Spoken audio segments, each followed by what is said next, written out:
E aí pessoal, tudo bem? Eu espero que sim. Meu nome é Juan Trindade e no vídeo de hoje eu vou fazer uma brincadeira aqui no canal. Eu vou tentar acertar quem serão os lutadores que vão se enfrentar no mangá de Shumatsu no Valkyrie e vamos ver até o final do mangá quantos eu acertei e quantos eu errei.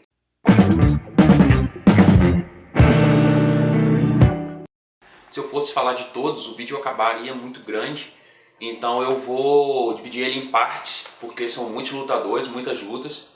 E então, nesses vídeos, eu vou falar quem luta com quem, não necessariamente na ordem que vai acontecer no mangá. E no último vídeo da série, eu vou colocar a ordem que eu acho que vai acontecer os combates. Como nós já vimos, Shiva ganhou o quinto combate e acabou deixando de novo os deuses na frente, por 3-2. E foi apresentado um novo lutador, que seria dos deuses, né, que é o Buda, mas ele acabou virando a casaca e vai lutar do lado da humanidade. E eu realmente não tinha pensado antes em quem vai enfrentar o Buda, quem enfrentaria, né, dos humanos. Agora, com o Buda lutando pelo lado da humanidade, eu imagino que os seus adversários ou serão os 7 deuses da sorte ou o Loki. Eu tô acreditando mais que será o Loki por conta da rivalidade já criada e por algumas falas do Loki nos capítulos anteriores, que eu vou deixar na tela.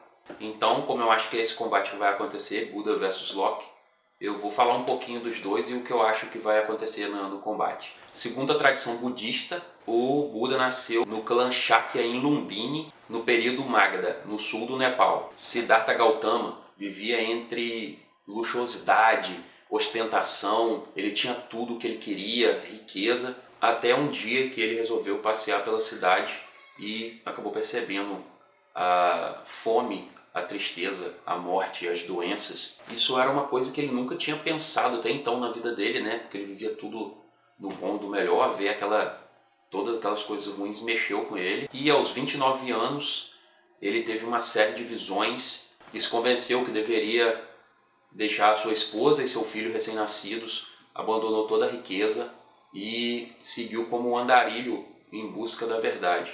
Ele visitou muitos religiosos e passou muitos anos orando e jejuando, tentando se livrar de todos os desejos do corpo, incluindo a fome, e tentando adquirir o controle total da sua mente.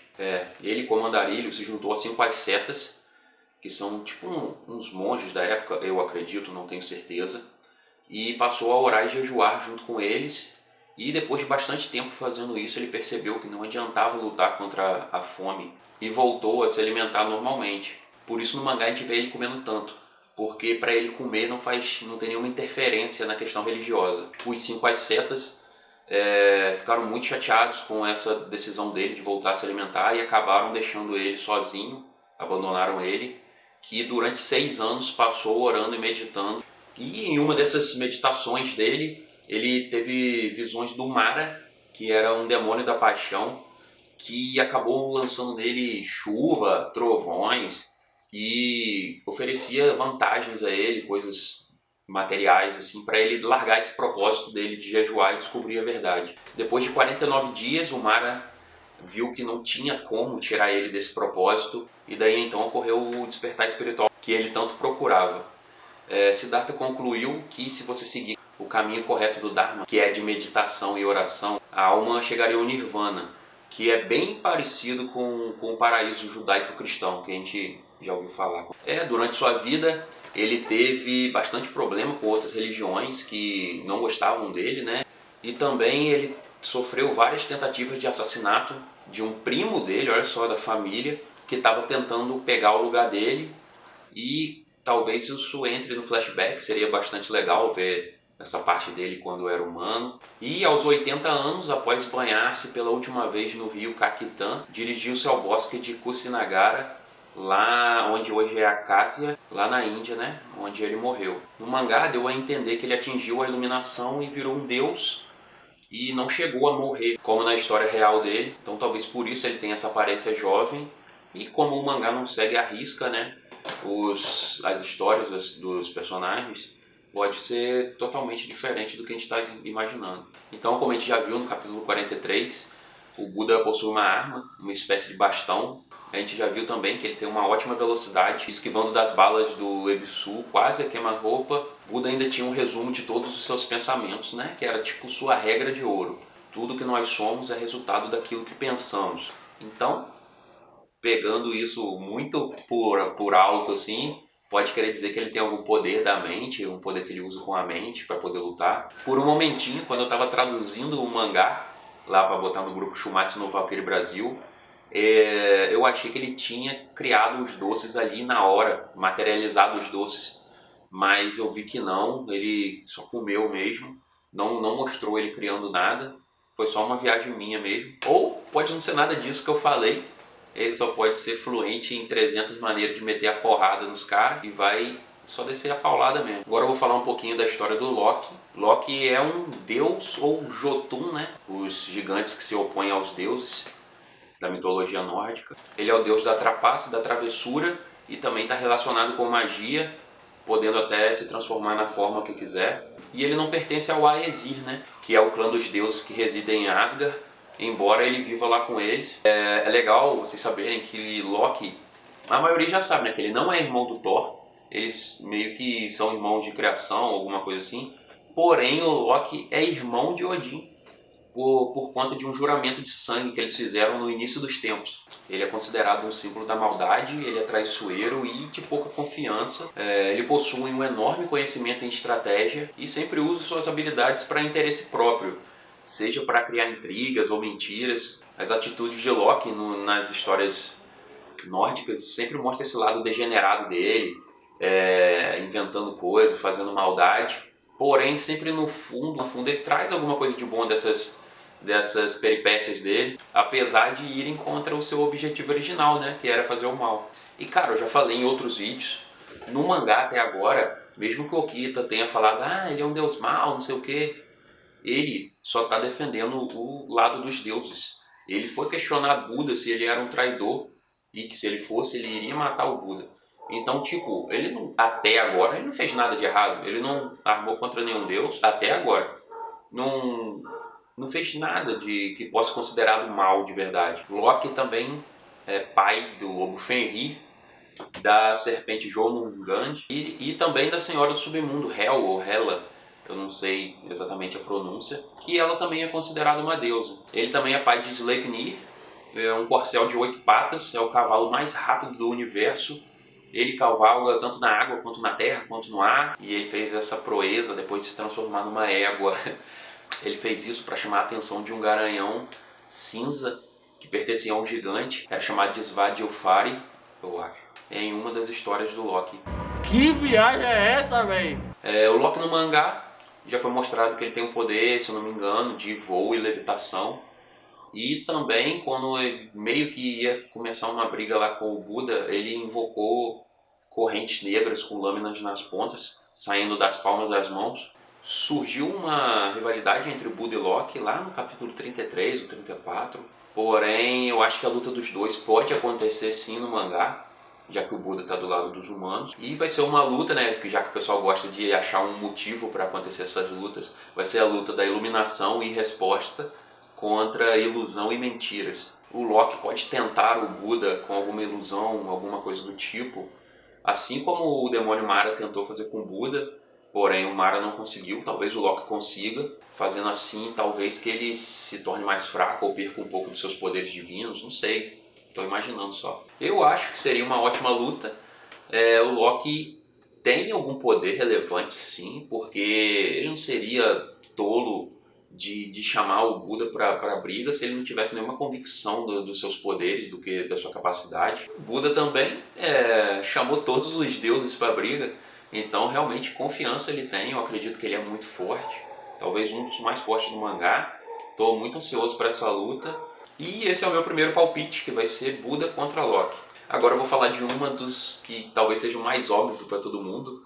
Todo mundo já imaginou que essa luta pode acontecer, que é Apolo contra o Simorraia, né? Apolo é uma das principais divindades greco-romanas, ele é filho de Zeus, e talvez depois de Zeus ele seja uma das divindades mais cultuadas da antiguidade. Ele é venerado por vários atributos, como deus do sol, da profecia, da poesia, das artes, da música, da cura, da justiça, da lei, da ordem, do tiro ao alvo e da peste. Ele também era adorado como deus guerreiro, mestre no arco e flecha, e ele foi responsável por matar com uma flecha só o dragão fêmea chamado Piton. Apolo também derrotou Alodas, que eram gigantes, filhos de Poseidon, que estavam tentando chegar no Olimpo. E mais uma vez, aquelas flechas dele certeiras resolveram o assunto. E, segundo a mitologia, nesse assunto ele é invencível. A representação mais comum de Apolo é um homem nu, forte, com um corpo brilhante, como se fosse o sol, cabelo compridos. E seus objetos tradicionais são o arco e flecha de prata, e a lira e o ramo de louro. Já o Simohaia, que viveu de 1905 a 2002, que era conhecido como Morte Branca, foi um soldado finlandês e o mais eficiente atirador de elite da história, matando aproximadamente 545 pessoas durante a resistência finlandesa à invasão soviética em 1939. Além das mortes com o rifle, né, ele acabou matando mais umas 200 pessoas com uma submetralhadora, aumentando ainda mais a sua marca. Ele se camuflava na neve, né, claro, Morte Branca. Ele botava a roupinha toda branca, ele botava até máscara de tecido branco no rosto. Simo vinha de uma família de camponeses, então desde jovem ele já tinha acesso a armas e a caça. Ele já estava bem acostumado com isso. E além disso, Morte Branca já tinha perícia em camuflagem e técnica de sobrevivência no inverno. Então ele conseguia ficar bastante tempo, muito mais acostumado, né, a esse clima do que os adversários que estavam tentando invadir. E incrivelmente, ele não usava mira telescópica na arma, ele usava só a mira da própria arma para que a luz do sol não refletisse e desse a localização dele para os inimigos. E ele usava a arma comum, um rifle comum, a mesma que ele usava para caçar animais. E em aproximadamente 100 dias ele matou esses 500 soldados soviéticos, que acabou o governo soviético botando recompensa pela cabeça dele e criando até divisões próprias para poder caçar ele e acabar com o Simo. E nessas divisões incluía até os snipers, outros snipers russos, e um desses combates, né, um cara que também devia ser foda, acabou acertando o Simohaia do lado esquerdo do rosto, deformou a cara dele para sempre, porém ele continuou vivo. Até hoje, Simohaia é um dos grandes heróis da Segunda Guerra lá na Europa e é o maior herói da história da Finlândia. Então, a luta dos dois, Apolo e Simohaia, parece mais que óbvia. Dois lutadores de longa distância com uma grande precisão. Porém, o mangá gosta de surpreender a gente, talvez essa luta acabe não acontecendo. Eu espero que sim, muito mesmo. E se essa luta acontecer, eu espero muito mesmo que possa ter um cenário assim como na luta do Jack, que os dois possam se camuflar, usar suas habilidades, né, de longa distância. Sua Volund provavelmente vai ser o fuzil, que eu espero que tenha a utilidade de ter bala. A Valkyria possa criar balas do nada, seja, no caso, munição infinita, para ele não ter que perder tempo durante a batalha contra um deus para ficar recarregando a arma. Seria muito bom, mas um pouco roubado, que a arma dele pudesse ser silenciada totalmente, dificultando ainda mais para o Apolo encontrar sua localização, mas eu acho que aí já é roubar demais também, né? Já basta a arma poder matar Deus e ainda não faz nenhum som. No seu flashback seria maneiro mostrar como ele era um herói, como ele lutava pelo seu povo, e mostrar a parte que ele troca tiro com esse atirador de elite russo, onde ele é acertado no rosto. Seria muito massa também, porque o cara devia ser muito bom. E na arte liberada pelo mangaka há um tempão atrás, ele aparece junto com um cachorro. Eu sinceramente não gostaria que esse cachorro estivesse na história. Eu não quero ver animal morrendo e o autor faz isso, faz a gente ficar triste. Eu acho que eu não gostaria do animal para meio que... Pode ajudar, mas pode atrapalhar também. E o Apolo, que também é conhecido como Deus do Sol, ele também é um caçador. Então pode ser que ele entre no jogo do Simo, fazendo uma batalha de longa distância muito foda, com movimentação, camuflagem, armadilhas. Bom, eu não sei muito sobre a história do Apolo, não sei como pode ser esse flashback. Talvez mostre seu convívio com os outros deuses, um pouco das suas habilidades também. O que eu imagino é que ele possa ter uma espécie de flecha mágica com algum poder imbuído, ou usar certas bolas de fogo para destruir o cenário e acabar encontrando o Simo. Então eu acho que quando ele se sentir pressionado, ele realmente deve destruir o cenário para facilitar encontrar o Simo, né, como eu já falei antes. No final ele pode até ganhar, porém vai ter seu orgulho ferido, né, porque para não morrer ele poderia ter sido obrigado a apelar para a destruição do cenário. E ainda assim o Simo é um dos meus preferidos, eu gostaria muito que ele ganhasse. Seria muito bom ver ele vencendo, mesmo com um cenário destruído e uma luta de curto alcance. Talvez usando até uma submetralhadora, né, que ele já está acostumado também. E é isso. Esse é o meu vídeo de hoje. Se você gostou, deixa um like aí, vai me ajudar bastante. Compartilhe com os amigos e, mais importante de tudo, se inscreve aí no canal. Me ajuda a chegar nos 1000 inscritos. Muito obrigado e valeu!